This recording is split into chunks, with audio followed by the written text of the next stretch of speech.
Assalamualaikum warahmatullahi wabarakatuh. Selamat datang di channel Berbagi Kisah. Dalam episode kali ini, kita akan membuka kembali lembaran sejarah panjang umat manusia. Sebuah kisah tentang bagaimana manusia, sejak pertama kali diciptakan, selalu berada dalam pertentangan batin dengan Tuhannya. Sebuah perjalanan dari Adam hingga Muhammad, sebuah kisah tentang kesetiaan, pengkhianatan, dan pencarian kebenaran yang tak pernah berhenti. Inilah judul pembahasan kita kali ini, yaitu Dari Adam hingga Muhammad, Jejak Panjang Pertentangan Manusia dengan Tuhan. Tetap bersama kami karena inilah kebenaran yang sesungguhnya.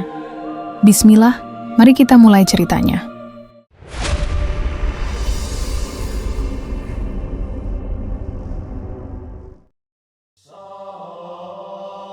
Pada permulaan waktu, sebelum segala yang tampak diciptakan, hanya ada kehendak Allah yang azali.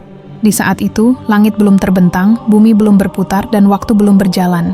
Dalam kehendaknya yang maha sempurna, Allah menciptakan makhluk pertama dari jenis manusia, Adam. Dari tanah yang hina ia dimuliakan, dari debu ia dibangkitkan dengan ruh yang suci. Namun sejak hembusan pertama ruh itu masuk ke dalam jasad, sejarah panjang pertentangan manusia dengan Tuhannya dimulai. Ketika Allah memerintahkan para malaikat untuk bersujud kepada Nabi Adam, bukan dalam arti menyembah, tetapi menghormati ciptaan baru ini, semua malaikat tunduk kecuali satu, iblis. Dalam Al-Quran surat Al-Baqarah ayat 34 disebutkan, "Dan ketika kami berfirman kepada para malaikat, sujudlah kamu kepada Adam, maka mereka pun sujud kecuali iblis. Ia enggan dan menyombongkan diri, dan ia termasuk golongan yang kafir." Dari sinilah benih pertama pemberontakan terhadap perintah Allah tumbuh. Bukan dari manusia, tapi dari makhluk yang dahulu paling taat. Namun iblis tidak tinggal diam. Ia bersumpah untuk menyesatkan seluruh keturunan Nabi Adam, sebagaimana disebutkan dalam surat Al-A'raf ayat 16, "Karena engkau telah menyesatkan aku, maka aku benar-benar akan menghalangi mereka dari jalanmu yang lurus." Sejak saat itu, sejarah manusia bukan lagi sekadar kisah tentang peradaban, melainkan tentang peperangan panjang antara wahyu dan hawa nafsu, antara ketaatan dan pembangkangan, antara petunjuk dan kesesatan. Adam dan Hawa turun ke bumi, bukan semata hukuman, melainkan bagian dari takdir ilahi. Dari mereka lahir generasi manusia pertama. Disinilah pertentangan itu mengambil bentuk baru. Putra mereka, Qabil, membunuh saudaranya Habil. Pembunuhan pertama di muka bumi. Ibnu Katsir meriwayatkan bahwa sebab pembunuhan itu adalah karena Qabil menolak perintah Allah untuk menyerahkan saudarinya kepada Habil sebagai istri, sesuai ketentuan pada masa itu. Sebuah penolakan terhadap hukum Allah yang berakhir dengan darah. Dari peristiwa itu, Allah menurunkan ayat dalam surat Al-Maidah ayat 32, "Barang siapa membunuh seorang manusia bukan karena orang itu membunuh orang lain atau membuat kerusakan di muka bumi, maka seakan-akan ia telah membunuh seluruh manusia." Pertentangan manusia terhadap Tuhan tidak selalu dalam bentuk pengingkaran lisan. Kadang ia muncul dalam bentuk kesombongan atas ilmu, kekayaan, atau kekuasaan. Dalam lembar sejarah selanjutnya, muncul tokoh-tokoh yang melawan risalah langit dengan cara yang halus namun berbahaya. Mereka memutarbalikkan makna wahyu, menolak nabi, dan menjadikan dunia sebagai Tuhan pengganti. Setelah generasi Adam berlalu, umat manusia mulai menyembah berhala. Mereka melupakan ajaran tauhid yang diwariskan Adam. Maka Allah mengutus Nuh.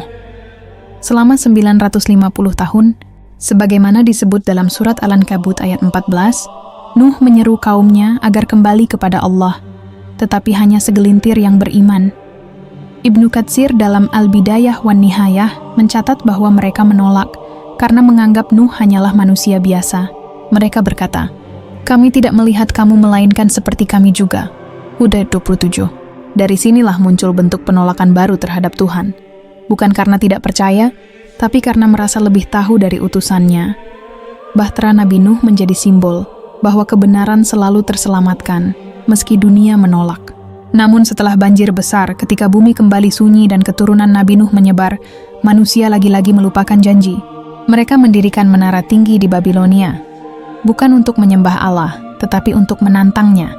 Sejarah mencatat kisah Nimrod, raja yang menyombongkan diri dan berkata, "Aku menghidupkan dan mematikan."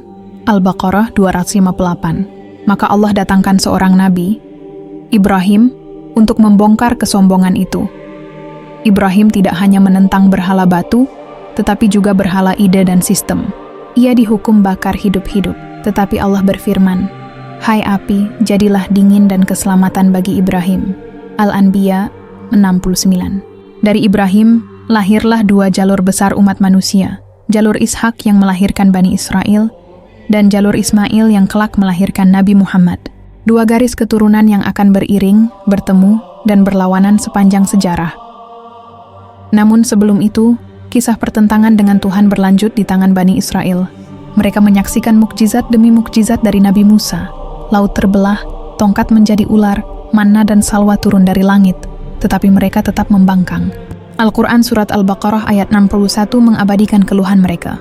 "Wahai Musa, kami tidak tahan dengan satu macam makanan saja." Bahkan setelah diselamatkan dari Fir'aun, mereka membuat patung anak lembu untuk disembah. Ibnu Katsir menjelaskan, dosa Bani Israel bukan karena ketidaktahuan, tapi karena kesombongan. Mereka ingin Tuhan yang bisa mereka lihat, bukan Tuhan yang mengatur mereka dari langit. Dalam perjalanan sejarah ini, pertentangan manusia terhadap Tuhan selalu memiliki pola yang sama. Wahyu turun, manusia menolak. Lalu sebagian kecil beriman dan menjadi saksi kebenaran. Ketika Daud diangkat menjadi raja, sebagian Bani Israel tunduk. Tapi ketika Sulaiman wafat, mereka kembali menyimpang. Mereka menulis ulang kitab mereka, menambah dan menghapus sesuai hawa nafsu. Dalam surat Al-Baqarah ayat 79 Allah menegaskan, "Maka celakalah orang-orang yang menulis kitab dengan tangan mereka sendiri." Lalu berkata, "Ini dari Allah." Dari sinilah muncul benih perpecahan agama-agama samawi. Taurat ditulis ulang, para nabi dibunuh dan wahyu dipelintir. Sejarah mencatat bahwa selama masa-masa gelap Bani Israel, muncul nabi-nabi yang diutus untuk meluruskan penyimpangan, termasuk Yahya dan Isa. Nabi Isa datang bukan membawa agama baru, tetapi mengembalikan ajaran tauhid. Dalam surat Ali Imran ayat 51, Isa berkata, "Sesungguhnya Allah adalah Tuhanku dan Tuhanmu, maka sembahlah Dia." Namun sebagian besar Bani Israel menolak keras. Mereka menuduh Isa sebagai penyihir, bahkan bersekongkol dengan Romawi untuk menyalibnya. Padahal dalam surat An-Nisa ayat 157 Allah menegaskan, mereka tidak membunuhnya dan tidak menyalibnya, tetapi yang diserupakan bagi mereka. Di balik penyaliban yang tidak pernah terjadi itu, tersembunyi rahasia besar, bahwa risalah tauhid yang dibawa oleh Isa kelak akan diteruskan oleh seorang nabi dari keturunan Ismail. Isa sendiri menubuatkan kedatangannya. Dalam surat Asy-Syaff ayat 6, disebutkan bahwa Isa berkata, "Hai Bani Israel, sesungguhnya aku adalah utusan Allah kepadamu, membenarkan kitab sebelumku, dan memberi kabar gembira tentang seorang rasul yang akan datang setelahku, namanya Ahmad." Namun nubuat itu disembunyikan, dihapus dari Injil, dan diganti dengan doktrin Trinitas yang mengubah Isa dari Nabi menjadi Tuhan. Sementara itu, di Jazirah Arabia, keturunan Ismail hidup tanpa wahyu selama berabad-abad. Mereka menyembah ratusan berhala, mengorbankan anak perempuan, dan menjadikan Ka'bah sebagai pusat ritual pagan. Tapi di antara kegelapan itu, masih tersisa warisan Tauhid Ibrahim. Tradisi haji, pengorbanan, dan doa kepada Tuhan yang satu tetap hidup di sebagian kecil orang yang disebut Hunafa, orang-orang yang masih mencari kebenaran. Dari keturunan Ismail inilah lahir Muhammad bin Abdullah. Ia tumbuh di tengah masyarakat jahiliyah, namun hatinya menolak berhala. Dalam Sirah Ibnu Hisham disebutkan, Muhammad tidak pernah menyentuh ritual penyembahan berhala sejak kecil. Ia dikenal sebagai Al-Amin, yang terpercaya. Ketika wahyu pertama turun di Gua Hira, malaikat Jibril menyampaikan perintah ilahi, "Bacalah dengan nama Tuhanmu yang menciptakan." Al-Alaq 1. Dengan itu, lembar baru sejarah manusia terbuka. Namun seperti para nabi sebelumnya, risalah Muhammad disambut dengan penolakan. Quraisy berkata, "Apakah ia menjadikan Tuhan-Tuhan ini hanya satu Tuhan saja?" Syad 5. Mereka bukan tidak paham, tetapi tidak mau tunduk pada satu Tuhan yang meniadakan kuasa mereka. Pertentangan pun mencapai puncaknya di Makkah. Ibnu Katsir mencatat bahwa sebagian kaum Quraisy mengakui mukjizat Al-Quran tetapi menolak karena takut kehilangan pengaruh. Dalam Sirah Nabawiyah disebutkan, Abu Jahal pernah berkata, "Kami tidak mengingkarinya, tapi kami bersaing dengan Bani Hashim. Mereka punya kehormatan dan sekarang mereka punya nabi. Kapan kami akan menyamai mereka?" Setelah hijrah ke Madinah, pertentangan itu berubah bentuk. Kaum munafik muncul, berpura-pura beriman tapi berkhianat. Di luar, Yahudi Madinah menolak keras kenabian Muhammad karena iri. Mereka mengenalinya dari kitab mereka sendiri. Seperti disebut dalam surat Al-Baqarah ayat 156. Orang-orang yang telah kami beri kitab mengenalnya seperti mereka mengenal anak-anak mereka sendiri. Tapi mereka menutup hati. Ketika Islam mulai menyebar, bangsa-bangsa besar mulai khawatir. Romawi dan Persia melihat Islam bukan sekadar agama, tapi kekuatan ideologis yang menolak penyembahan manusia terhadap manusia. Dalam hadits riwayat Muslim, Nabi bersabda, "Bumi ini akan dibentangkan untukku, dan kekuasaan umatku akan mencapai apa yang dibentangkan untukku itu." Dan benar, dalam waktu singkat, Islam meluas dari Jazirah Arab hingga ke Afrika dan Asia. Sejarah panjang dari Adam hingga Muhammad menyingkap satu hal. Manusia selalu berada di antara dua dorongan, tunduk kepada Tuhan atau menentangnya. Setiap zaman memiliki bentuk pembangkangannya sendiri. Di masa Nuh, pembangkangan mengambil bentuk ejekan terhadap wahyu. Di masa Musa, ia menjadi keinginan untuk melihat Tuhan secara fisik. Di masa Isa, ia berubah menjadi deifikasi manusia. Dan di masa Muhammad, ia muncul dalam bentuk penolakan terhadap otoritas wahyu dan penyelewengan makna kitab. Namun meski manusia sering menolak, risalah Tuhan selalu menang. Dalam surat Al-Fath ayat 28 Allah berfirman, "Dialah yang mengutus Rasulnya dengan petunjuk dan agama yang benar untuk dimenangkan atas segala agama, walaupun orang-orang musyrik membencinya." Sejarah ini bukan sekadar kisah lampau, tetapi cermin bagi masa kini, bahwa setiap kali manusia merasa mampu menafsirkan Tuhan menurut kehendaknya sendiri, sejarah kehancuran selalu berulang. Kisah ini terus berlanjut, dari Nabi Adam hingga Nabi Muhammad, dari ketaatan hingga pengkhianatan, dari wahyu yang diturunkan hingga wahyu yang ditolak. Dan setiap zaman meninggalkan jejak yang sama. Manusia selalu berjuang melawan perintah yang justru diciptakan untuk menyelamatkannya. Ketika Nabi Muhammad wafat, sejarah kembali bergetar. Langit seolah sunyi, bumi seakan berhenti sejenak menyimak bagaimana umat terakhir pilihan Allah itu akan menjaga amanah wahyu.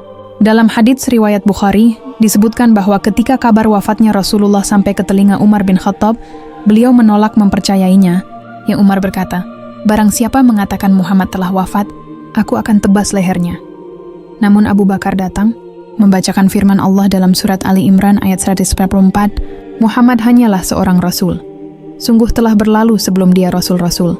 Maka apakah jika dia wafat atau terbunuh, kamu akan berbalik ke belakang?" Kata-kata itu menyadarkan umat, tetapi juga menjadi peringatan bahwa pembangkangan terhadap Tuhan bisa muncul bukan hanya dalam bentuk penolakan terhadap wahyu, tetapi juga dalam kegagalan menjaga kebenaran setelah Nabi pergi.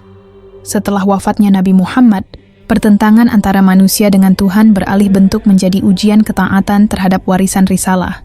Siapa yang akan menegakkan ajaran itu dengan kemurniannya? Dan siapa yang akan menyelewengkannya demi kepentingan kekuasaan? Di masa Khulafaur Rasyidin, fitnah mulai muncul, menandakan bahwa sejarah penentangan terhadap kehendak ilahi kini bersemi dari dalam tubuh umat sendiri.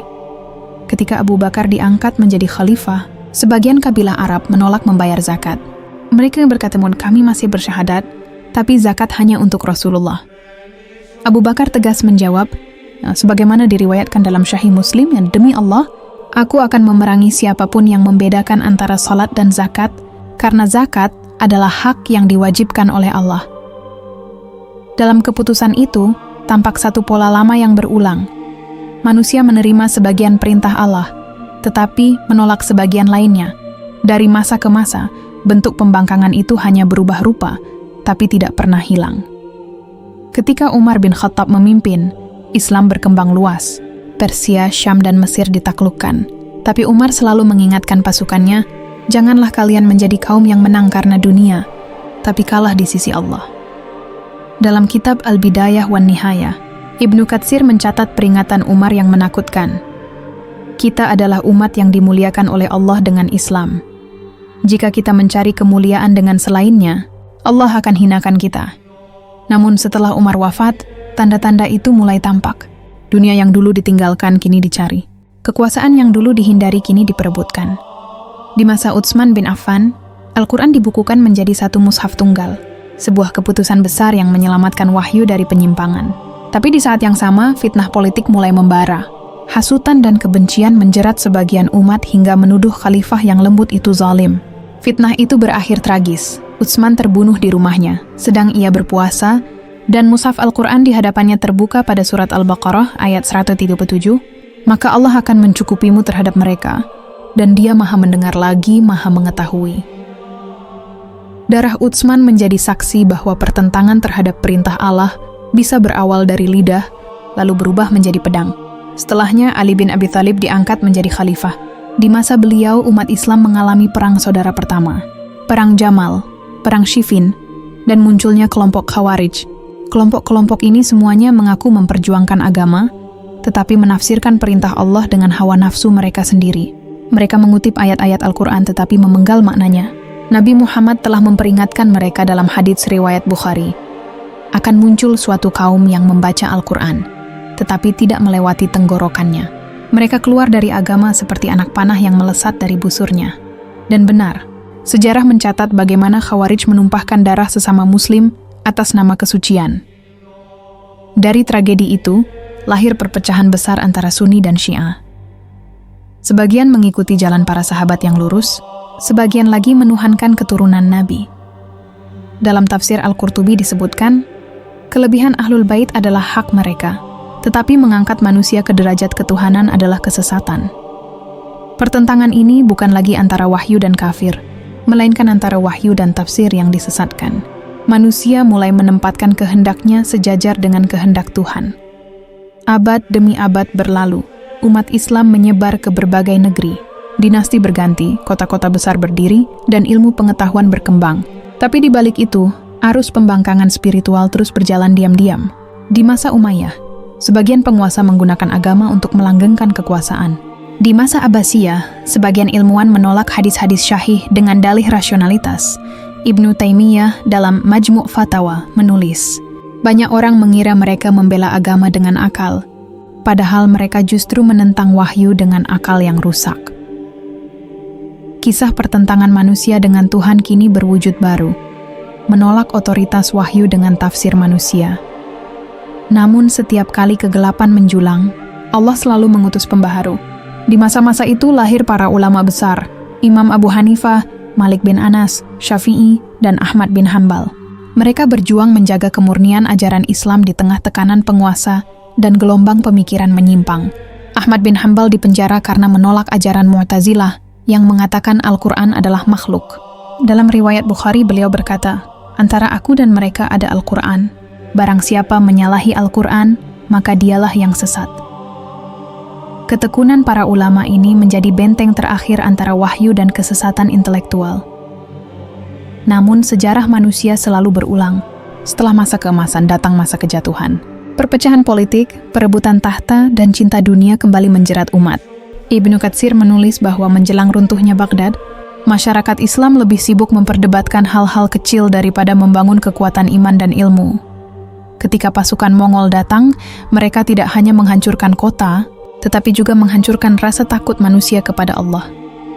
Masjid dijarah, ulama dibunuh, dan mushaf dibakar. Semua itu bukan karena musuh kuat, tetapi karena umat lemah dari dalam. Dari masa ke masa, setiap kekalahan Islam bukan karena hilangnya wahyu, tapi karena jauhnya manusia dari ketaatan. Nabi Muhammad pernah bersabda, hampir tiba masanya bangsa-bangsa memperebutkan kamu seperti orang-orang yang memperebutkan hidangan. Para sahabat bertanya, apakah karena jumlah kami sedikit, wahai Rasulullah? Beliau menjawab, tidak, bahkan kamu banyak, tapi kamu seperti buih di lautan. Allah mencabut rasa takut dari hati musuhmu dan menanamkan penyakit wahan di hatimu. Mereka bertanya, apakah wahan itu? Beliau menjawab, cinta dunia dan takut mati. Hadis riwayat Abu Dawud. Hadis ini bukan sekadar peringatan masa depan, ia adalah cermin masa kini. Seiring berjalannya waktu, muncul gelombang baru penentangan terhadap Tuhan, kali ini dari dalam bentuk pemikiran modern. Filsafat barat yang menuhankan akal mulai mempengaruhi sebagian umat Islam. Mereka menafsirkan wahyu dengan logika manusia, bukan lagi dengan ilmu tafsir dan sanad ulama. Sebagian mulai berkata bahwa hukum Islam perlu disesuaikan dengan zaman, seolah syariat bukan dari Tuhan yang maha mengetahui masa lalu dan masa depan. Dalam tafsir Ibnu Katsir terhadap surat Al-Maidah ayat 44 disebutkan, barang siapa tidak memutuskan perkara dengan hukum Allah, maka ia kafir. Tetapi sebagian manusia menolak ayat itu dengan berbagai alasan modernitas. Pertentangan terhadap Tuhan kini tidak lagi dengan pedang, tetapi dengan pena dan argumen yang dibungkus istilah ilmiah. Sementara itu, di belahan lain dunia, muncul gerakan yang mencoba mengembalikan kemurnian Islam. Dari Andalusia, para ulama seperti Ibnu Hazm berjuang menolak tahrif Injil dan Taurat. Dari timur, para ulama Asy'ariyah dan Maturidiyah menegakkan akidah Ahlus Sunnah wal Jamaah agar umat tidak terseret ekstremisme. Namun sebagaimana selalu terjadi, di antara mereka pun muncul kelompok-kelompok yang mengklaim kebenaran mutlak dan menyesatkan sesama muslim. Dalam kitab Al-I'tisham, karya Imam Asy-Syatibi dijelaskan, setiap kali bid'ah muncul, ia selalu mengaku paling benar, padahal hakikatnya menolak sebagian dari syariat. Zaman terus berubah, tapi jejak pertentangan itu tidak pernah hilang. Dari Nabi Adam hingga Nabi Muhammad, dari umat Nuh hingga umat Islam, bentuknya hanya berganti. Kadang ia berupa kesombongan ilmu, kadang ia berupa cinta dunia, kadang ia berupa tafsir yang memutar makna wahyu. Namun hakikatnya satu. Manusia selalu diuji antara tunduk pada kehendak Tuhan atau tunduk pada dirinya sendiri. Dan selama manusia masih menganggap dirinya lebih tahu dari Allah, sejarah akan terus mengulang bab yang sama. Bab pertentangan manusia dengan Tuhannya. Setelah berlalunya masa keemasan Islam, ketika ilmu, iman, dan peradaban bersatu di bawah cahaya wahyu, dunia memasuki bab baru. Masa ketika manusia mulai merasa tidak lagi memerlukan Tuhan. Dari sini, sejarah pertentangan panjang antara manusia dan Tuhannya mengambil bentuk paling halus, namun paling berbahaya. Semuanya bermula ketika Barat bangkit dari kegelapan abad pertengahan. Di Eropa, gereja yang menyeleweng telah lama menindas ilmu. Maka ketika para ilmuwan seperti Galileo dan Kopernikus menentang dogma gereja, lahirlah sebuah kesimpulan yang fatal, bahwa agama adalah musuh pengetahuan. Dari sinilah dunia berubah. Perlawanan terhadap gereja berkembang, menjadi perlawanan terhadap Tuhan itu sendiri. Tuhan dianggap penghalang kemajuan. Agama dituduh sumber perpecahan. Maka manusia pun mulai menulis ulang pandangan tentang kehidupan. Tanpa wahyu, tanpa langit. Inilah awal dari lahirnya sekularisme. Pemisahan antara agama dan kehidupan. Namun yang tidak disadari banyak orang, benih ide ini kelak akan menyusup ke dalam tubuh umat Islam itu sendiri, memecah keyakinan dan mengubah pandangan mereka terhadap wahyu. Ketika Eropa terbangun dengan ilmu pengetahuan, dunia Islam sedang terlelap dalam kelalaian panjang. Kekhalifahan Utsmani yang dulu menaungi 3 benua mulai melemah karena cinta dunia. Para penguasa sibuk dengan istana, sementara penjajah menyiapkan misi untuk menaklukkan bukan hanya tanah Islam, tapi juga akalnya. Ibnu Khaldun pernah menulis dalam Muqaddimah, jika suatu bangsa mulai meniru bangsa lain dalam budaya dan pakaian, maka mereka telah kalah sebelum perang dimulai. Dan benar, penjajahan yang dimulai dengan meriam berakhir dengan pena, dengan pendidikan, ekonomi, dan ideologi. Di Mesir, Napoleon membawa ilmuwan dan orientalis. Mereka mempelajari Al-Quran, hadis, dan sejarah Islam, bukan untuk beriman, tapi untuk memahami bagaimana cara melemahkannya dari dalam. Di Inggris dan Prancis, lembaga-lembaga orientalisme lahir, menulis ribuan buku tentang Islam. Banyak di antaranya berisi distorsi halus tentang sejarah Nabi Muhammad, wahyu, dan hukum syariat. Dalam catatan sejarah modern, proyek kolonialisme bukan hanya soal sumber daya, tetapi juga soal kontrol makna. Mereka tahu, untuk menghancurkan Islam, tidak cukup menghancurkan pasukan. Harus diubah cara umat memahami agamanya. Ketika kekhalifahan Utsmani runtuh pada tahun 1924, dunia Islam kehilangan satu hal penting. Bukan sekadar kekuasaan politik, tapi arah spiritual yang menyatukan umat. Sejarawan Ibnu Asakir menulis, ketika manusia tidak lagi tunduk pada satu imam yang menegakkan hukum Allah, mereka akan menjadi seperti kapal tanpa nahoda. Dan benar, setelah itu, dunia Islam terpecah menjadi puluhan negara, masing-masing dengan ideologi yang lahir dari peradaban barat, nasionalisme, sosialisme, liberalisme, sekularisme. Semua menjanjikan kemerdekaan, tapi membawa perbudakan baru, perbudakan terhadap sistem buatan manusia. Sementara itu, Al-Quran tetap sama, tidak berubah satu huruf pun sejak diwahyukan kepada Nabi Muhammad, sebagaimana dijanjikan dalam surat Al-Hijr ayat 9. Sesungguhnya kamilah yang menurunkan Al-Quran, dan sesungguhnya kami benar-benar menjaganya. Namun yang berubah adalah cara manusia memandang Al-Quran. Banyak yang tidak lagi menjadikannya pedoman hukum, tetapi hanya bacaan ritual. Umat Islam yang dulu menaklukkan dunia dengan wahyu, kini banyak yang menaruh wahyu di rak dan menaruh ideologi manusia di kepala. Sejarah membuktikan, setiap kali manusia meninggalkan petunjuk Tuhan, mereka menciptakan Tuhan baru, berupa harta, jabatan, atau ideologi. Di abad ke-20, ideologi-ideologi besar muncul silih berganti. Komunisme mengajarkan bahwa Tuhan tidak ada dan manusia adalah pengatur takdirnya sendiri. Kapitalisme memuja kebebasan ekonomi hingga menuhankan pasar. Sekularisme menyingkirkan agama dari urusan publik. Dan sebagian umat Islam yang terpesona oleh kemajuan Barat mulai berkata bahwa Islam harus diperbarui agar sesuai zaman. Padahal Al-Quran sudah menegaskan dalam surat Al-Maidah ayat 3, "Pada hari ini telah aku sempurnakan untukmu agamamu, dan telah aku cukupkan nikmatku atasmu, dan telah aku ridai Islam sebagai agamamu." Kesempurnaan agama tidak perlu diperbarui, hanya perlu diamalkan. Namun manusia terus berusaha mengubah kehendak Tuhan agar sesuai keinginannya. Para cendekiawan modern menulis ulang tafsir Al-Quran dengan sudut pandang liberal. Mereka menafsirkan ayat tentang hukum Allah sebagai simbol, bukan perintah. Nah, mereka berkata jihad hanyalah perjuangan moral, bukan lagi pembelaan terhadap kebenaran. Mereka berkata hijab hanyalah budaya, bukan perintah syariat. Semua dibungkus dengan bahasa akademik agar tampak cerdas, padahal hakikatnya sama, pembangkangan terhadap kehendak Allah. Sementara itu, dunia modern menciptakan sistem global yang menuhankan manusia. Demokrasi, ekonomi, dan teknologi dijadikan ukuran kebenaran. Jika sesuatu tidak sesuai dengan nilai Barat, maka dianggap ketinggalan zaman. Inilah bentuk pertentangan modern terhadap Tuhan, halus, berlapis, dan tanpa pedang. Manusia menolak perintah Allah bukan dengan perang, tapi dengan undang-undang. Menolak syariat bukan dengan hujatan, tapi dengan peraturan. Dan dunia menyebutnya kemajuan. Dalam satu sisi, umat Islam tampak bangkit. Masjid dibangun megah, lembaga keislaman tumbuh, dan suara dakwah terdengar di televisi. Tapi jika diperhatikan lebih dalam, banyak diantaranya hanya simbol, bukan substansi. Umat berlomba membangun menara tinggi, tapi lupa menegakkan kejujuran dan keadilan.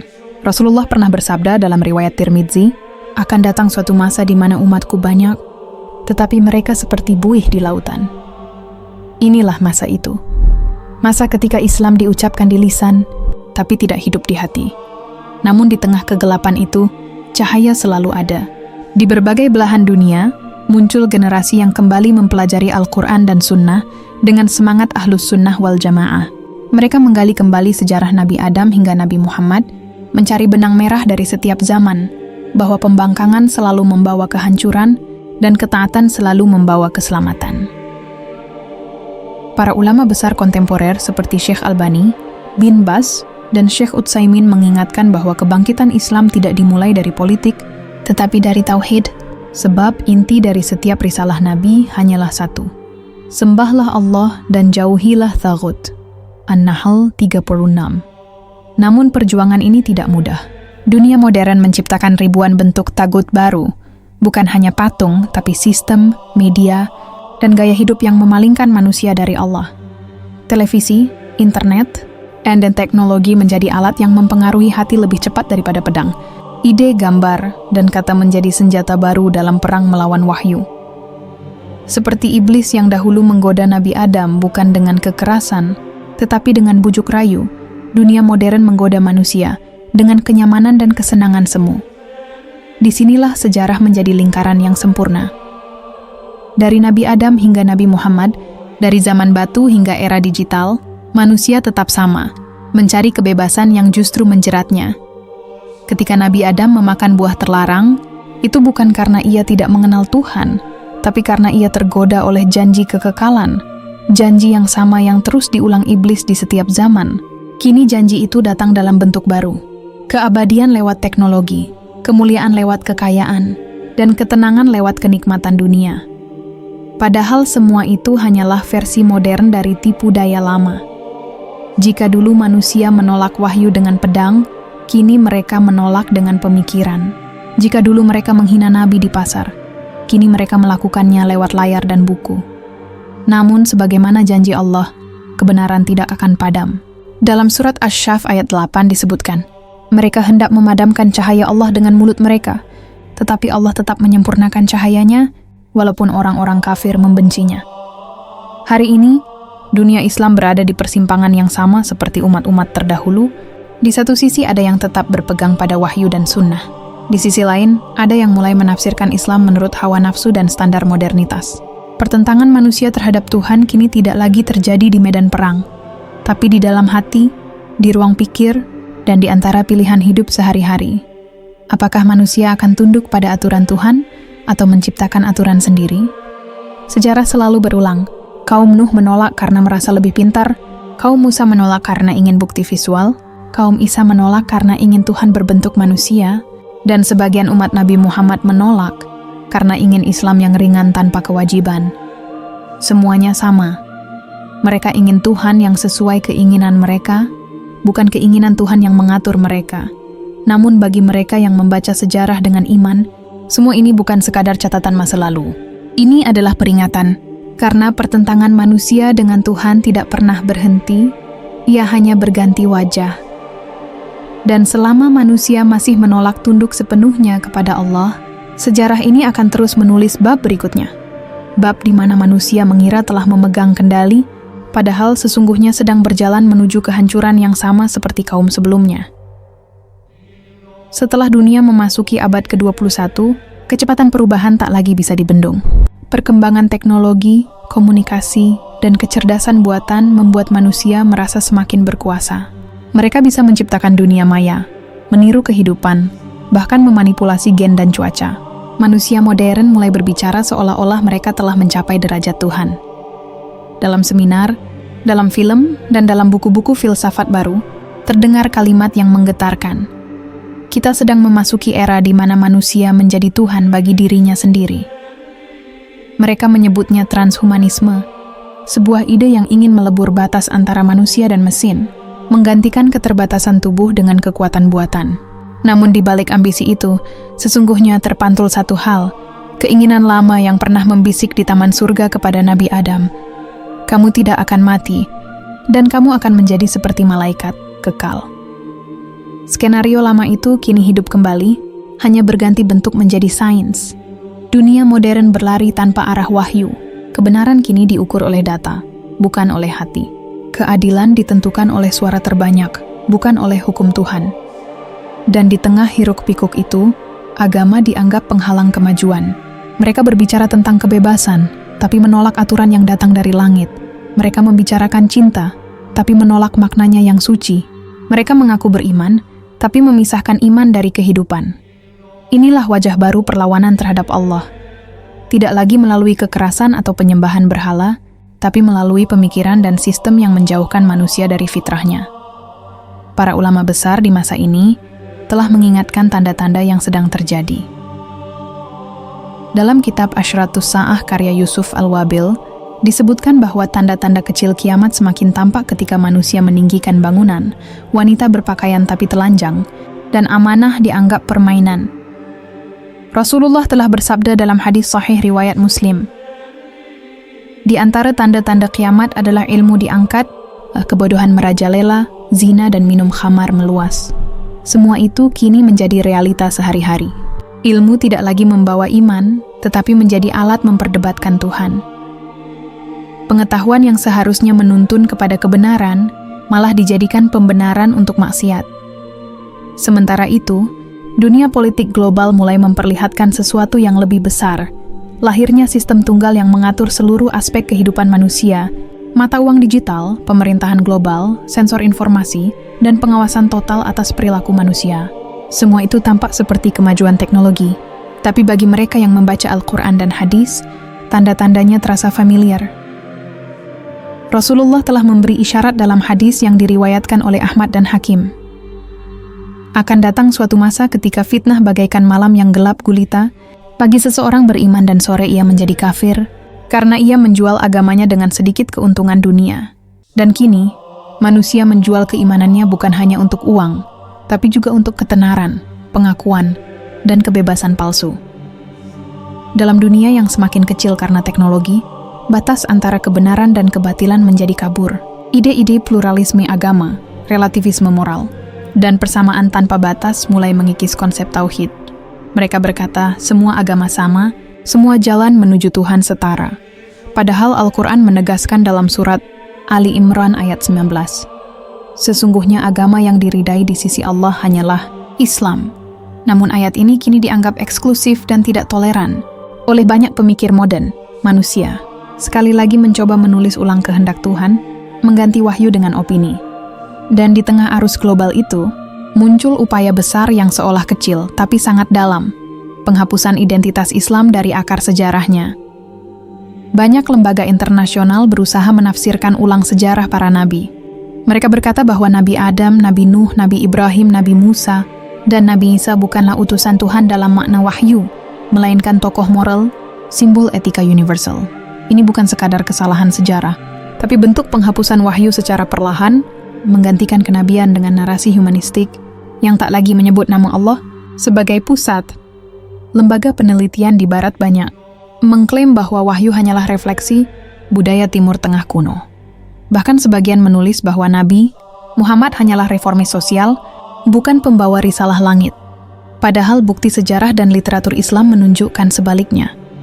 Sirah Nabawiyah Ibnu Hisham, Tarikh At-Tabari dan hadis-hadis Sahih Bukhari dan Muslim memuat detail kehidupan Rasulullah yang tidak mungkin direka oleh manusia biasa. Namun dunia modern berusaha mengaburkan fakta-fakta ini dengan teori konspirasi dan tafsir bebas. Sama seperti kaum sebelumnya yang menolak para nabi, karena tidak sesuai dengan ide mereka tentang Tuhan, pertentangan. Manusia dengan Tuhan kini telah mencapai tahap paling berbahaya, ketika manusia merasa mampu menciptakan moral tanpa wahyu. Padahal sejarah selalu menunjukkan bahwa setiap peradaban yang menolak Tuhan akan runtuh. Babilonia, Mesir kuno, Romawi, Persia, semuanya jatuh bukan karena kurang ilmu, tapi karena menolak hukum Allah. Dan kini, tanda-tanda itu tampak lagi di dunia modern. Kehancuran moral, ketidakadilan sosial, dan hilangnya makna spiritual. Kemajuan tanpa iman hanyalah menara tinggi tanpa fondasi, menunggu waktu untuk runtuh. Di tengah semua itu, umat Islam kembali diuji. Mereka hidup di dunia yang menyilaukan, di mana kebenaran tidak lagi diukur oleh wahyu, tapi oleh narasi dan trending. Namun, sebagaimana janji Allah dalam surat An-Nur ayat 55, Allah telah berjanji kepada orang-orang yang beriman di antara kamu dan mengerjakan amal saleh bahwa Dia sungguh-sungguh akan menjadikan mereka berkuasa di bumi sebagaimana Dia telah menjadikan orang-orang sebelum mereka berkuasa. Janji ini tidak pernah batal, hanya tertunda hingga umat kembali layak menerimanya. Kini, di berbagai belahan dunia, mulai muncul tanda-tanda kebangkitan itu. Generasi muda yang muak dengan kemunafikan modern mulai kembali mempelajari Al-Quran secara mendalam. Mereka tidak lagi puas dengan slogan. Mereka mencari makna. Gerakan kembali kepada sunnah mulai tumbuh, bukan karena politik, tapi karena haus akan kebenaran sejati. Mereka membaca kisah para nabi dari Nabi Adam hingga Nabi Muhammad bukan sebagai dongeng, tetapi sebagai peta sejarah untuk memahami masa kini. Mereka sadar bahwa sejarah itu tidak berhenti. Ia berputar, membawa umat dari keimanan menuju keangkuhan, lalu kembali menuju kesadaran, sebagaimana siklus alam yang telah diatur Tuhan.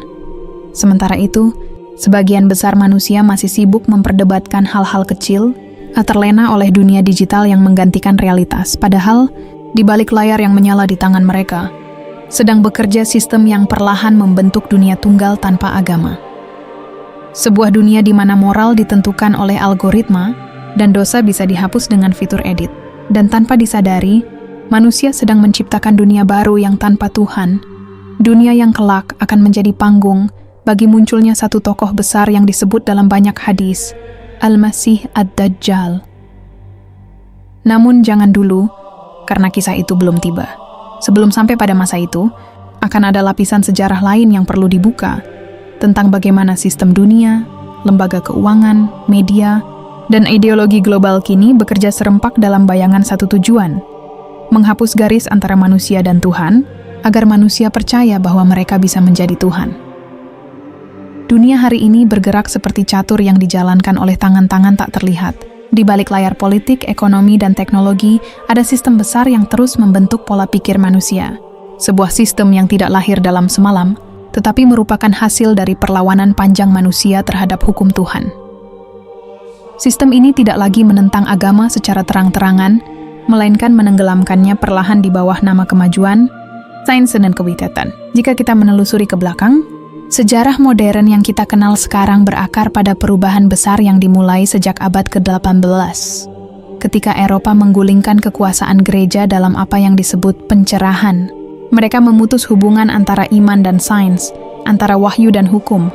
Tapi di balik semboyan itu, tersembunyi semangat lama yang pernah membuat manusia menolak perintah Allah.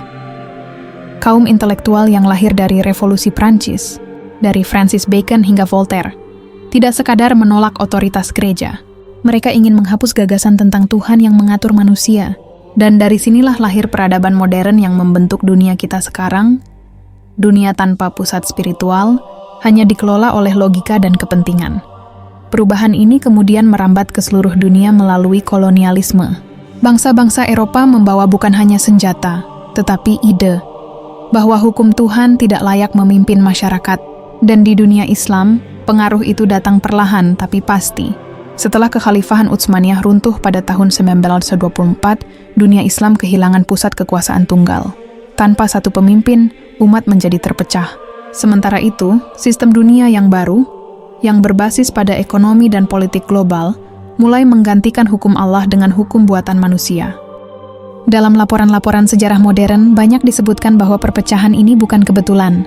Sejumlah arsip Inggris dan Prancis menunjukkan pertemuan rahasia antara diplomat dan perwira militer yang berusaha memastikan Islam tidak lagi bersatu dalam satu pemerintahan.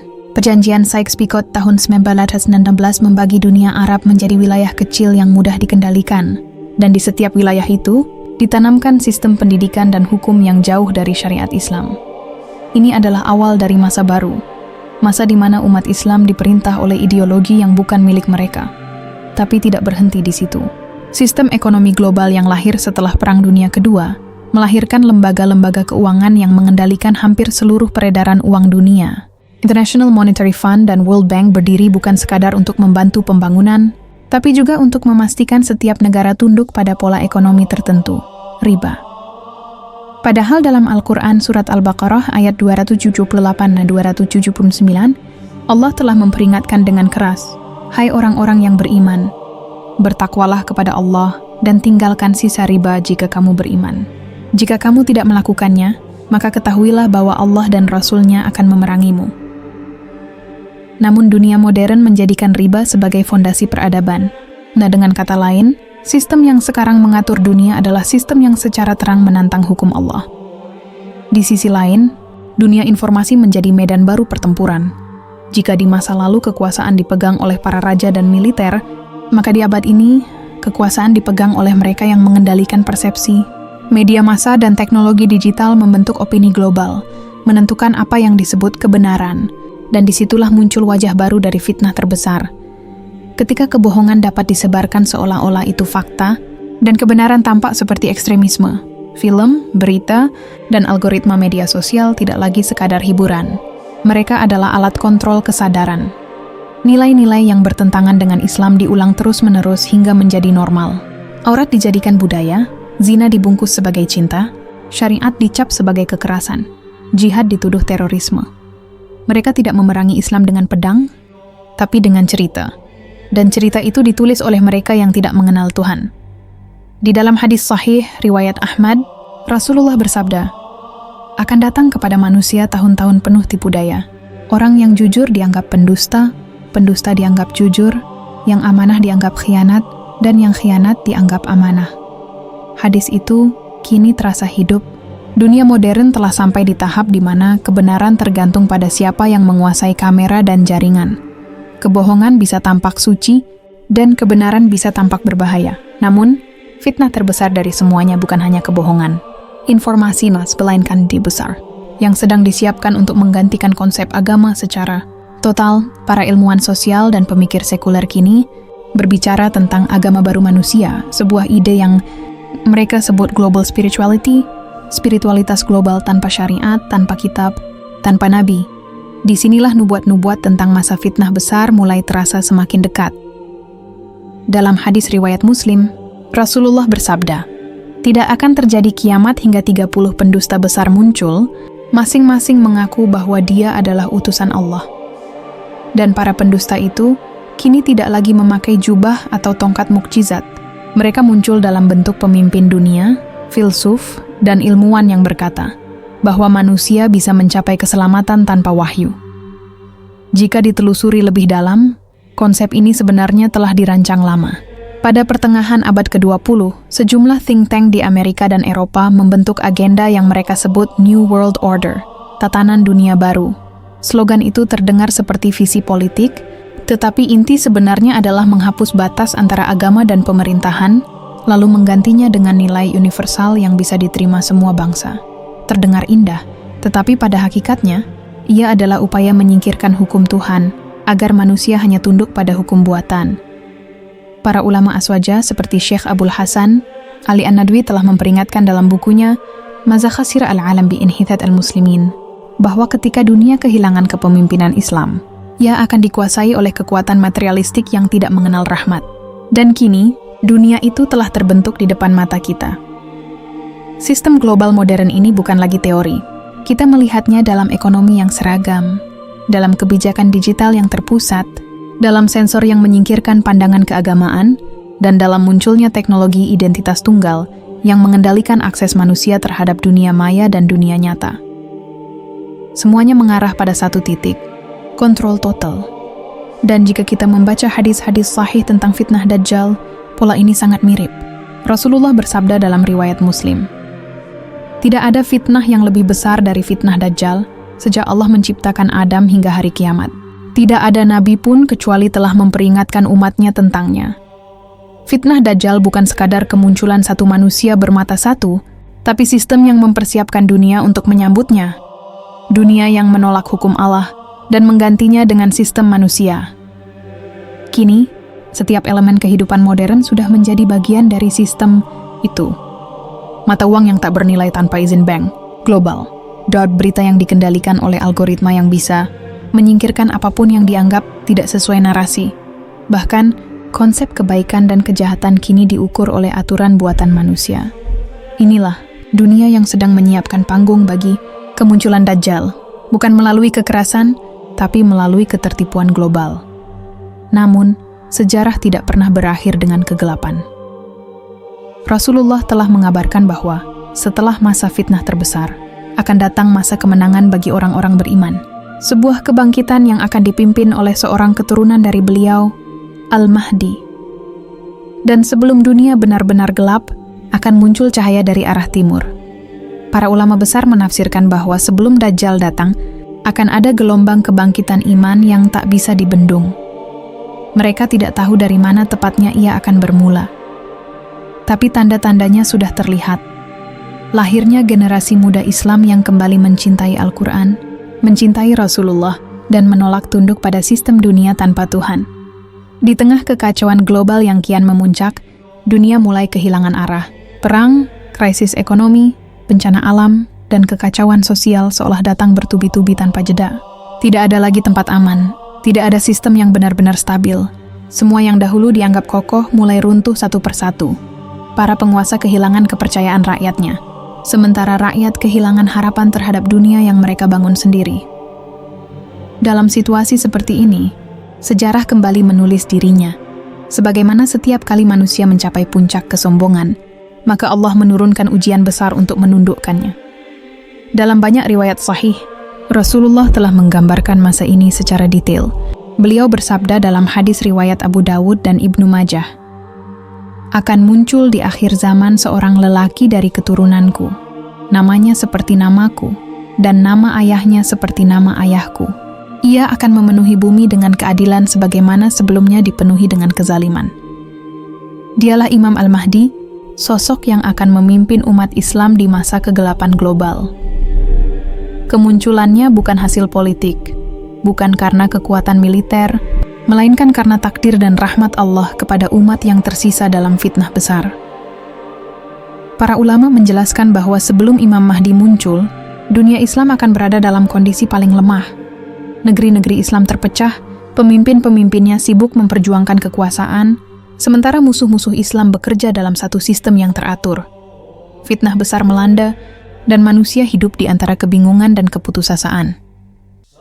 Dalam kitab Al-Fitan karya Nuaim bin Hammad, disebutkan bahwa pada masa itu akan terjadi perselisihan di antara 3 orang anak khalifah, yang memperebutkan harta di sisi Ka'bah, dan dari kekacauan itu muncullah Imam Mahdi yang tidak diinginkan manusia, tapi diridai Allah. Riwayat-riwayat sahih menyebutkan bahwa ia akan muncul di Makkah, tepatnya di dekat Ka'bah.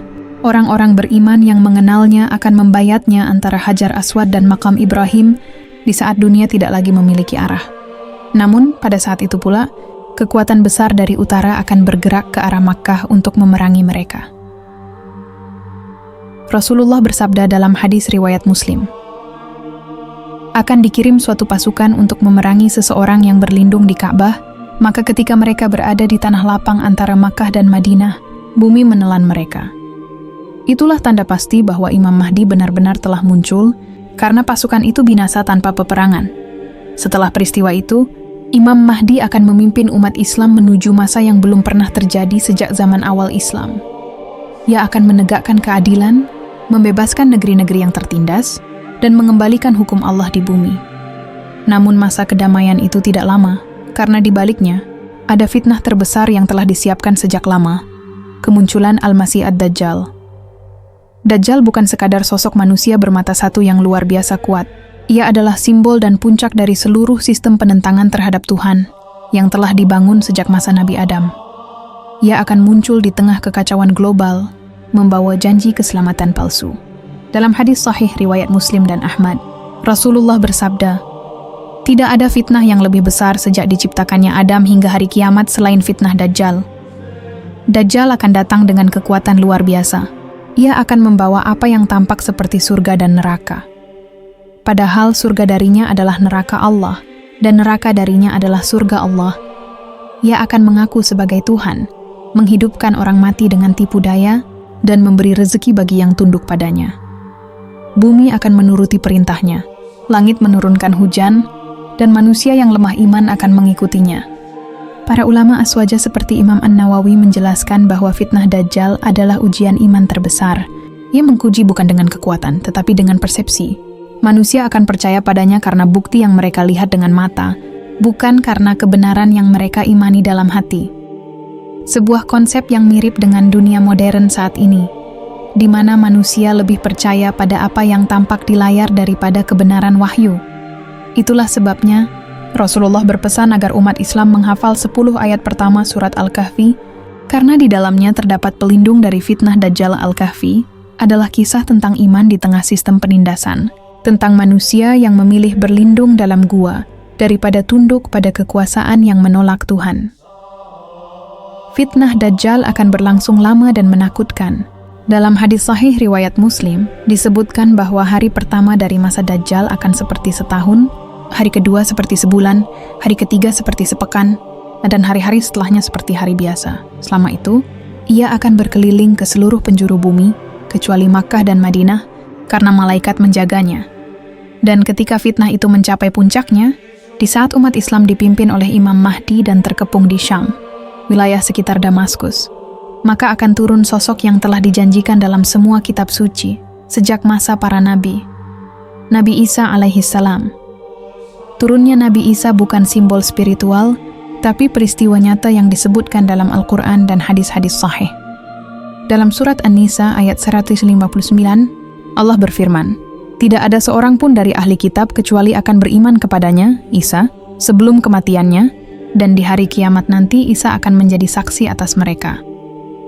Para mufasir aswaja menafsirkan ayat ini sebagai tanda bahwa Nabi Isa akan turun kembali ke bumi di akhir zaman, dan seluruh manusia akan mengetahui kebenaran dirinya, bahwa ia bukan Tuhan, bukan anak Tuhan, tetapi hamba Allah dan Rasul-Nya. Rasulullah bersabda dalam hadis riwayat Muslim, Isa putra Maryam akan turun di menara putih di sebelah timur Damaskus, mengenakan 2 kain yang dicelup. Tangannya diletakkan di sayap 2 malaikat. Bila ia menundukkan kepala, meneteslah air, dan bila ia mengangkatnya, keluar butiran seperti mutiara. Nabi Isa akan turun pada saat umat Islam bersiap untuk sholat subuh, dan Imam Mahdi akan menjadi imam. Ketika Imam Mahdi mempersilakan Nabi Isa untuk maju, beliau berkata, tidak, sebagian kalian adalah pemimpin bagi sebagian yang lain, sebagai kemuliaan yang Allah berikan kepada umat ini. Lalu mereka sholat bersama, dan setelah itu, Nabi Isa memimpin pasukan Islam menghadapi Dajjal.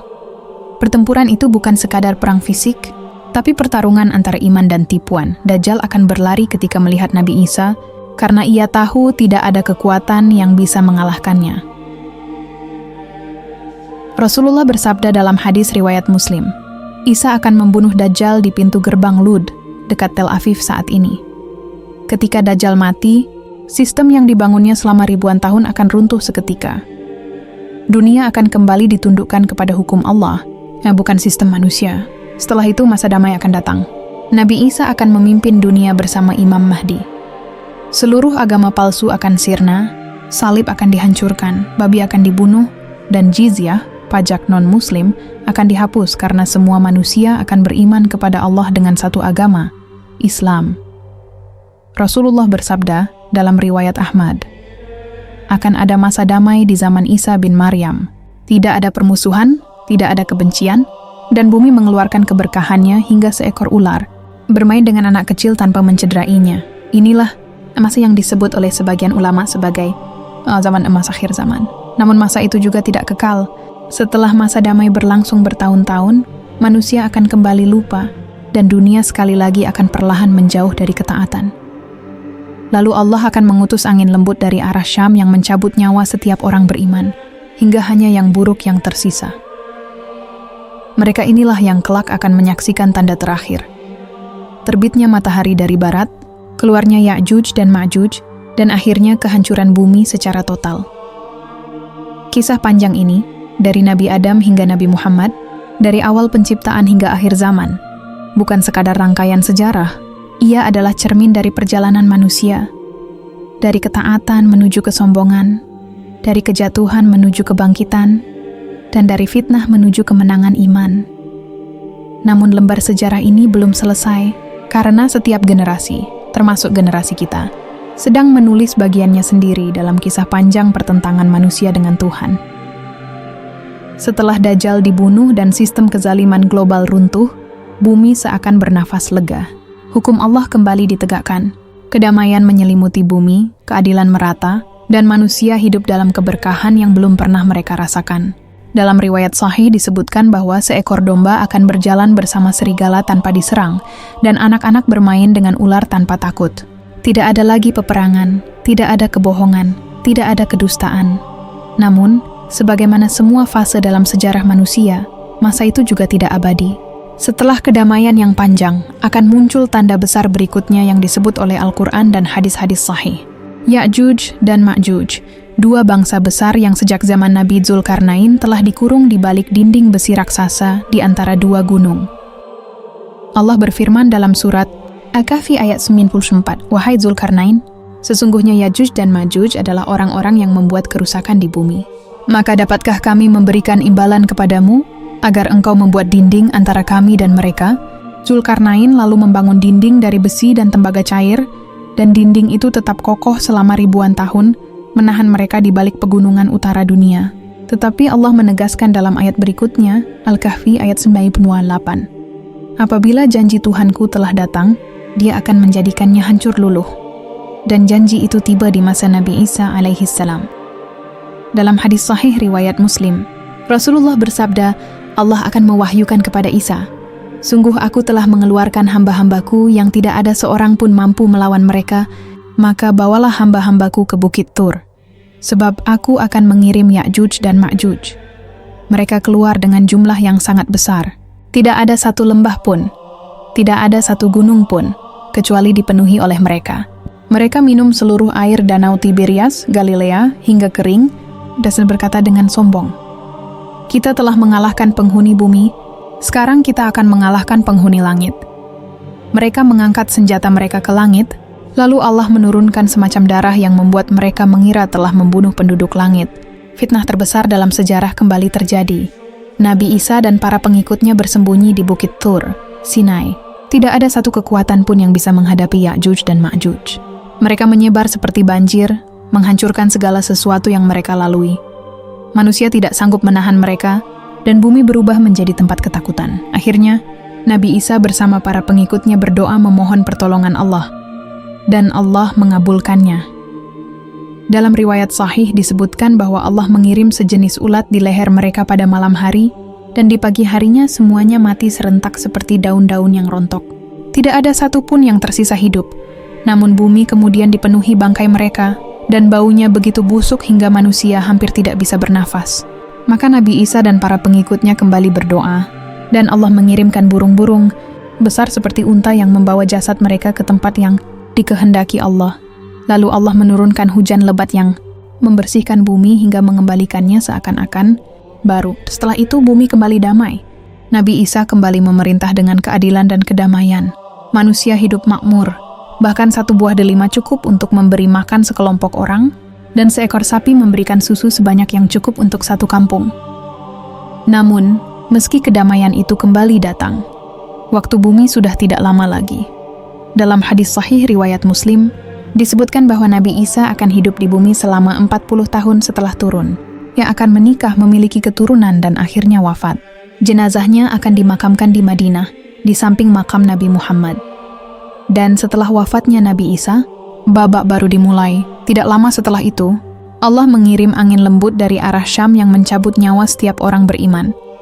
Dalam hadis sahih riwayat Muslim, Allah mengirim angin lembut dari arah Syam, lebih lembut dari sutra, maka tidak ada seorang pun yang memiliki iman di dalam hatinya, walau seberat biji sawi, melainkan pasti dicabut nyawanya. Setelah itu, tidak ada lagi yang tersisa kecuali manusia-manusia yang buruk.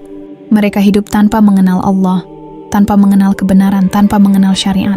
Mereka kembali seperti manusia sebelum diutusnya para nabi, berbuat syirik, zina dan kezaliman tanpa rasa bersalah. Maka pada masa itulah, tanda-tanda besar kiamat terakhir mulai muncul. Rasulullah bersabda dalam riwayat Bukhari dan Muslim, "Tidak akan terjadi kiamat sampai matahari terbit dari barat. Ketika ia terbit dari barat, semua manusia akan beriman. Tapi pada saat itu, iman tidak lagi bermanfaat bagi mereka. Fenomena itu akan mengguncang seluruh alam. Ketika matahari terbit dari arah barat, sistem alam semesta berhenti sebagaimana biasa. Seluruh manusia tersadar bahwa kehidupan dunia telah berakhir. Namun saat itu, pintu taubat telah tertutup. Semua amal berhenti nilainya. Para ulama menafsirkan bahwa terbitnya matahari dari barat adalah isyarat kembalinya hukum alam ke arah kebalikan fitrah manusia. Tanda bahwa bumi telah sampai pada ajalnya. Setelah itu, akan muncul dabbatul ard, makhluk bumi yang keluar dari perut bumi, sebagaimana disebutkan dalam surat An-Naml ayat 82. Dan apabila perkataan telah jatuh atas mereka, kami keluarkan dari bumi seekor binatang yang akan berbicara kepada mereka bahwa manusia tidak yakin kepada ayat-ayat kami. Makhluk itu akan menandai wajah orang-orang kafir dan beriman. Maka sejak saat itu, orang tidak bisa lagi berpura-pura beriman, karena tanda di wajah mereka membedakan dengan jelas antara yang percaya dan yang mendustakan. Setelah itu, dunia perlahan kehilangan keseimbangannya. Awan tidak lagi menurunkan hujan, bumi tidak lagi menumbuhkan tanaman, dan hewan-hewan pun mati. Lalu datanglah angin dingin yang mematikan, diikuti suara tiupan yang sangat keras, tiupan sangkakala pertama oleh malaikat Israfil. Dalam surat Az-Zumar ayat 68, Allah berfirman, "Dan ditiuplah sangkakala, maka matilah semua yang di langit dan di bumi kecuali siapa yang dikehendaki Allah." Kemudian ditiup lagi, maka mereka berdiri menunggu putusan, segala kehidupan berhenti, tidak ada satu makhluk pun yang bergerak. Gunung-gunung meledak, lautan meluap, langit terbelah. Inilah kehancuran total alam semesta yang telah dijanjikan Allah sejak awal penciptaan. Setelah masa yang Allah kehendaki, tidak ada yang tahu berapa lama, maka ditiuplah sangkakala kedua. Manusia bangkit dari kuburnya, terkejut, telanjang, tanpa alas kaki, tanpa busana. Rasulullah bersabda dalam hadis sahih riwayat Bukhari, "Kalian akan dikumpulkan dalam keadaan tanpa alas kaki, telanjang, dan tidak berkhitan.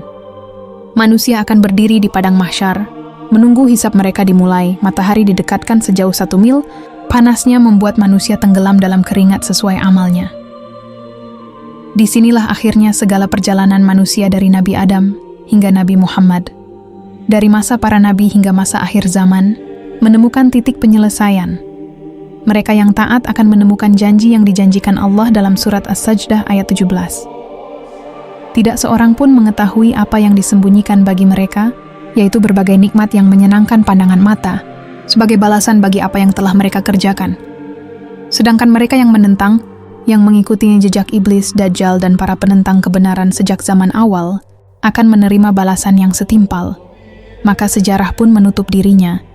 Sebagaimana ia dimulai dengan satu kalimat, "Inni ja'ilun fil ardi khalifah." Sesungguhnya, aku hendak menjadikan di bumi seorang khalifah. Dan seluruh perjalanan panjang manusia di bumi hanyalah ujian dari kalimat itu. Apakah manusia akan menjadi khalifah yang tunduk kepada perintah Tuhan, atau menjadi pembangkang yang melawan fitrahnya sendiri? Setelah sangkakala kedua ditiup, seluruh manusia yang pernah hidup di bumi berdiri di padang mahsyar. Tidak ada satupun yang dapat menunda atau mengubah takdirnya. Dalam keadaan telanjang, tanpa alas kaki, dan tanpa busana, mereka berdiri menunggu keputusan ilahi. Langit yang dahulu menaungi bumi kini begitu dekat, seolah tangan manusia bisa meraihnya. Matahari telah didekatkan, panasnya membakar kulit manusia sesuai amal yang mereka perbuat di dunia. Orang-orang yang beriman hanya merasakan panasnya secukupnya, sedangkan orang-orang yang berdosa merasakan sakit yang tak tertahankan. Di padang itu, malaikat-malaikat menunggu perintah Allah untuk menimbang amal manusia. Malaikat Mungkar dan Nakir, malaikat pencatat amal, bersama malaikat lainnya menyiapkan timbangan yang akan menentukan nasib abadi setiap jiwa. Rasulullah bersabda dalam hadis sahih riwayat Bukhari dan Muslim, Allah memerintahkan malaikat untuk menimbang amal manusia dengan sangat adil, bahkan sekecil biji sawi tidak akan luput dari timbangannya. Maka mulailah hisab yang akan menentukan siapa yang masuk surga, siapa yang masuk neraka. Orang-orang yang taat, yang mengikuti jejak para nabi, dari Nabi Adam hingga Nabi Muhammad, yang menjaga iman mereka, yang melaksanakan syariat, yang menolong sesama, dan yang menegakkan kebenaran, mulai menerima balasan yang telah dijanjikan Allah sejak awal penciptaan. Mereka melihat sungai-sungai surga mengalir di depan mereka, pohon-pohon yang buahnya lebih manis dari madu, taman-taman hijau yang tidak pernah layu, dan istana-istana yang telah disiapkan untuk mereka. Mereka dipersilakan masuk surga oleh malaikat, disambut oleh cahaya, dan bau wangi yang memenuhi padang mahsyar, seakan menenangkan seluruh ketakutan dan penantian panjang mereka. Sementara itu, orang-orang yang menentang kebenaran, yang mengikuti jejak iblis dan Dajjal, yang menolak wahyu dan menentang hukum Allah, menghadapi realitas yang mengerikan. Neraka menanti mereka dengan panas yang tidak dapat dibayangkan. Rasulullah bersabda dalam hadis sahih riwayat Muslim, "Api neraka lebih panas dari api dunia ribuan kali lipat, dan setiap derajat neraka lebih pedih dari seluruh penderitaan yang pernah dirasakan manusia di dunia." Mereka yang mengira dunia adalah segalanya kini menyadari kebenaran yang mereka tolak. Kekayaan, jabatan, dan kekuasaan tidak lagi berguna. Mereka melihat orang-orang yang dahulu dianggap lemah dan hina di dunia, kini diangkat tinggi di sisi Allah. Sebaliknya, orang yang sombong, yang menipu, yang menindas, kini dihina, sengsara, dan menyesal. Tidak ada satupun yang bisa menolong mereka selain rahmat Allah yang telah ditutup karena mereka menolaknya di dunia. Di padang mahsyar, semua manusia diadili secara sempurna. Tidak ada ketidakadilan. Malaikat menimbang setiap amal, setiap niat, setiap kata, bahkan setiap pikiran. Surat Al-Zalzalah ayat 7-8 menegaskan, "Barang siapa yang mengerjakan kebaikan seberat zarrah pun, niscaya ia akan melihat balasannya. Dan barang siapa yang mengerjakan kejahatan seberat zarrah pun, niscaya ia akan melihat balasannya." Bagi orang beriman, hisab tidak menakutkan. Bahkan ada hadis sahih yang menyebutkan bahwa sebagian orang yang masuk surga langsung melewati jembatan Syirat tanpa hisab panjang, karena amal mereka telah mencukupi untuk mendapatkan rahmat Allah. Mereka yang sabar dalam kesulitan, yang menjaga iman di tengah fitnah Dajjal, yang berdoa di malam gelap dunia modern, akan masuk surga dengan penuh kemuliaan. Setelah hisab selesai, seluruh manusia yang beriman disatukan dalam surga, berepan hidup dalam kedamaian abadi, berjumpa dengan nabi-nabi, termasuk Nabi Adam, Nabi Nuh, Nabi Ibrahim, Nabi Musa, Nabi Isa alaihi salam, dan yang terakhir, Nabi Muhammad, penutup para nabi. Di sana, mereka akan melihat wajah Rasulullah, mendapatkan syafaatnya, dan merasakan nikmat yang tidak pernah tertulis dalam buku manapun. Rasulullah bersabda dalam hadis sahih, riwayat Bukhari dan Muslim, "Sesungguhnya umatku akan masuk surga, dan mereka akan melihatku di tempat yang paling tinggi." Orang-orang yang menolak kebenaran, yang menutup hati terhadap Allah, kini menghadapi neraka. Api membakar, minuman panas, dan siksa yang tidak pernah terbayangkan. Dalam neraka, tidak ada satupun yang bisa menolong selain ampunan Allah yang telah mereka tolak saat di dunia.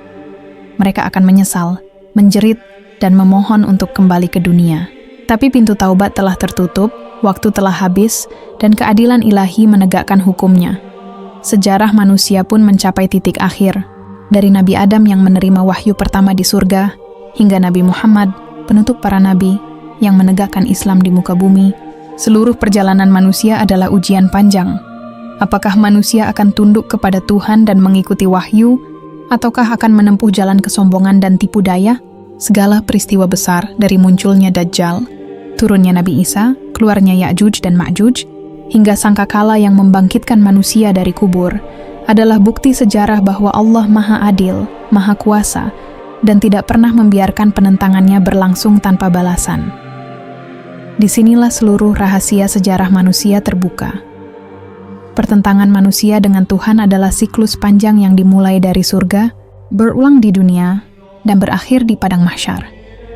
Setiap peradaban, setiap generasi, dan setiap individu mengikuti jejak ini, dari Nabi Adam hingga para nabi setelahnya, hingga Nabi Muhammad, semua menegaskan satu pesan abadi, bahwa manusia hanya akan menemukan keselamatan sejati jika tunduk kepada hukum Allah, mengikuti wahyu, dan menjaga iman di tengah godaan dunia.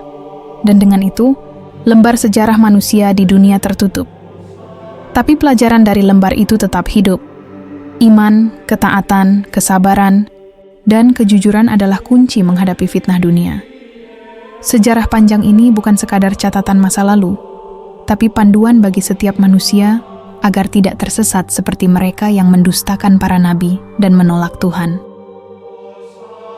Perjalanan panjang manusia dari Nabi Adam hingga Nabi Muhammad menunjukkan satu pola yang jelas. Pertentangan manusia dengan Tuhan bukan sekadar fenomena sesaat, melainkan siklus panjang yang menimpa setiap generasi. Dari masa kejatuhan di surga, penyebaran umat pertama, munculnya para nabi, hingga fitnah besar di akhir zaman, manusia selalu diuji antara ketaatan dan kesombongan, antara iman dan tipu daya. Sejarah mencatat fakta-fakta yang jarang diungkap. Kekuatan global yang menentang hukum Allah, fitnah Dajjal yang menguji persepsi manusia, munculnya Ya'juj dan Ma'juj yang mengamuk di bumi, hingga hisab terakhir di padang mahsyar. Semua itu menegaskan satu kebenaran. Keselamatan hanya bisa dicapai melalui iman, ketaatan kepada Allah, dan mengikuti jejak para nabi. Dengan memahami perjalanan ini, kita tidak hanya menelusuri sejarah, tetapi juga menyiapkan diri untuk menghadapi ujian zaman modern. Dunia mungkin terlihat kacau, penuh tipu daya dan penuh godaan, tetapi sejarah telah membuktikan bahwa pertolongan Allah datang bagi mereka yang teguh beriman. Demikianlah perjalanan panjang pertentangan manusia dengan Tuhan, dari Nabi Adam hingga Nabi Muhammad, yang telah kita telusuri bersama. Semoga narasi ini membuka mata kita, menggugah hati kita, dan memperkuat iman kita di tengah zaman yang penuh fitnah. Terima kasih telah menyimak dokumenter ini. Jangan lupa untuk terus mencari kebenaran, menjaga iman, dan meneladani para nabi. Semoga Allah senantiasa membimbing kita semua ke jalan yang lurus. Wassalamualaikum warahmatullahi wabarakatuh.